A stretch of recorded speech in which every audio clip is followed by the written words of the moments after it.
Gunung Spur di Alaska. Bom waktu vulkanik yang siap meledak. Ancaman sunyi dari utara. Di jantung alam liar Alaska yang membeku, berdiri sebuah raksasa tidur bernama Gunung Spur. Selama lebih dari 1 tahun terakhir, gunung berapi ini menunjukkan gejala yang tidak bisa diabaikan.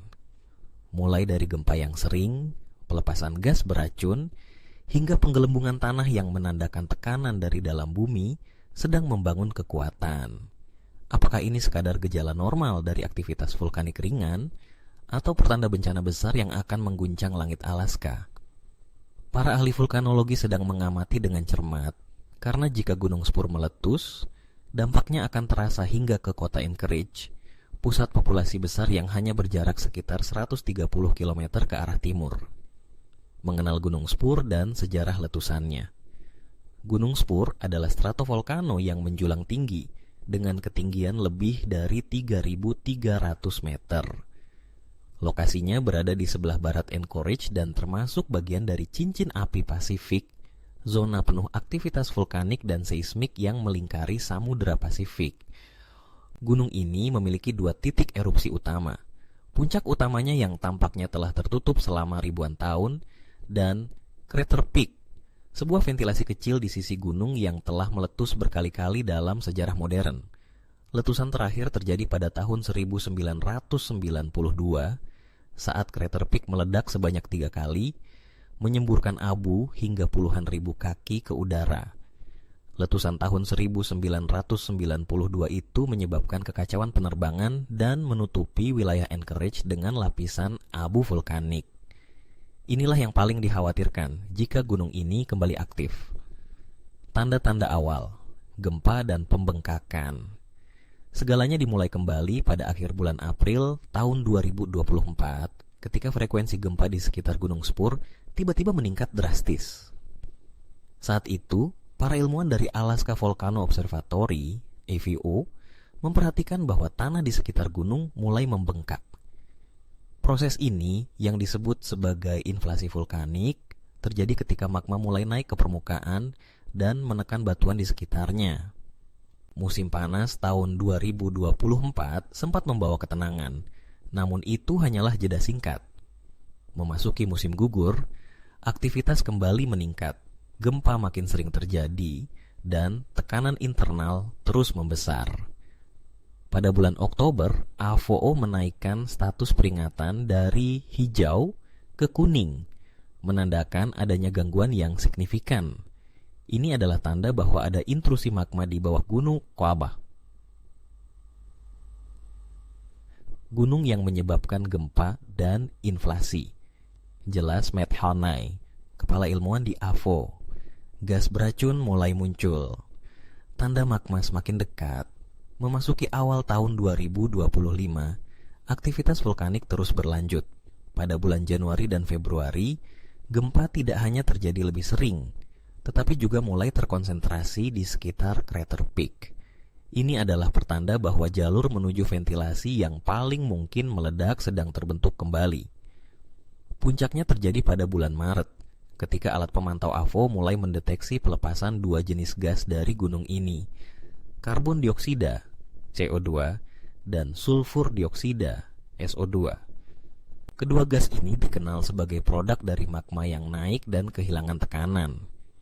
Uniknya, gas-gas ini lebih banyak keluar dari puncak utama, sementara Crater Peak hanya mengeluarkan karbon dioksida. Hal ini menandakan bahwa meskipun magma mungkin lebih dekat ke permukaan di puncak, Crater Peak adalah ventilasi aktif yang memiliki sejarah letusan, dan mungkin akan kembali menjadi titik pelepasan berikutnya. Semua indikator menunjukkan bahwa jalur bawah tanah menuju Crater Peak telah aktif kembali, tegas Henny. Mungkinkah letusan gagal?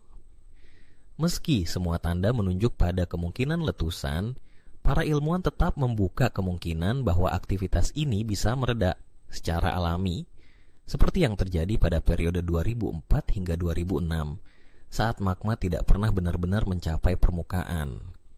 Namun, mereka juga mengingatkan bahwa kondisi dapat berubah dengan cepat. Letusan bisa saja terjadi tiba-tiba, terutama jika tekanan internal terlalu besar untuk ditahan oleh struktur batuan di sekitar Crater Peak. Jika meletus, abu vulkanik yang dihasilkan bisa mencapai ketinggian puluhan ribu kaki dan tersebar ratusan kilometer oleh angin, terutama ke arah timur, menuju Anchorage. Dampak langsung ke kota Anchorage dan penerbangan.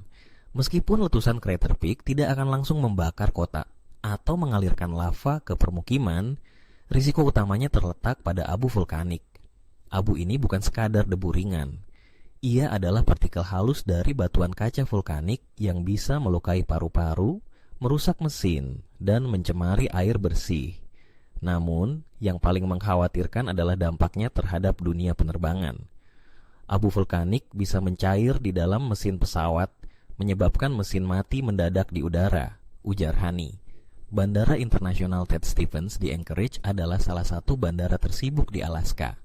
Jika gunung Spur meletus, semua penerbangan harus dialihkan, dan kemungkinan besar bandara akan ditutup. Ini akan berdampak besar secara ekonomi, mengingat banyaknya penerbangan komersial dan logistik yang bergantung pada jalur ini, potensi bencana lingkungan, dan infrastruktur. Letusan juga bisa menyebabkan gangguan pada infrastruktur dan lingkungan.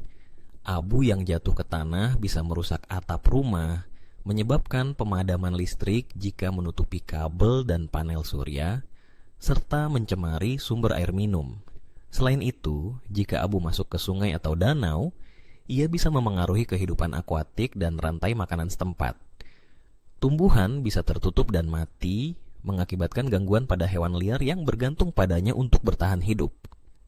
Pelajaran dari letusan tahun 1992. Letusan Crater Peak pada tahun 1992 memberikan gambaran nyata tentang potensi kerusakan. Salah satu letusannya berlangsung selama hampir 4 jam dan menghasilkan kolom abu yang menjulang tinggi. Abu itu akhirnya menutupi sebagian besar Alaska Selatan, menyebabkan penundaan penerbangan dan gangguan kesehatan di Anchorage. Hari ini, dengan alat pemantau yang lebih canggih, para ilmuwan berharap dapat memberikan peringatan yang lebih dini. Namun, mereka tetap menekankan bahwa gunung berapi adalah sistem alam yang tidak selalu dapat diprediksi secara sempurna. Skenario terburuk dan persiapan yang dilakukan. Jika letusan besar terjadi, pemerintah daerah dan federal di Amerika Serikat telah menyusun berbagai rencana darurat. Termasuk di dalamnya adalah evakuasi sukarela, distribusi masker untuk mencegah inhalasi abu, serta pembersihan jalan dan atap dari abu tebal. Pusat Vulkanologi Nasional bekerja sama dengan lembaga penerbangan, rumah sakit, dan instansi penyedia air untuk menyusun protokol darurat. Peringatan akan disebarkan melalui radio, media sosial, dan sistem alarm lokal. Harapan dan ketidakpastian. Gunung Spur mungkin meletus dalam waktu dekat, atau mungkin tidak sama sekali. Dalam dunia vulkanologi, ketidakpastian adalah bagian dari sains. Tapi yang pasti, Alaska Volcano Observatory akan terus mengawasi setiap getaran dan semburan kecil yang terjadi. Kami harus tetap siap untuk segala kemungkinan, kata David V. dari Universitas Alaska Fairbanks. Bisa saja letusannya besar, atau bisa saja magma berhenti sebelum mencapai permukaan. Yang jelas, Gunung Spur telah menarik perhatian dunia sains dan masyarakat umum. Dari gempa-gempa kecil hingga semburan gas beracun, semua mata kini tertuju ke raksasa putih yang menanti waktu untuk bangkit.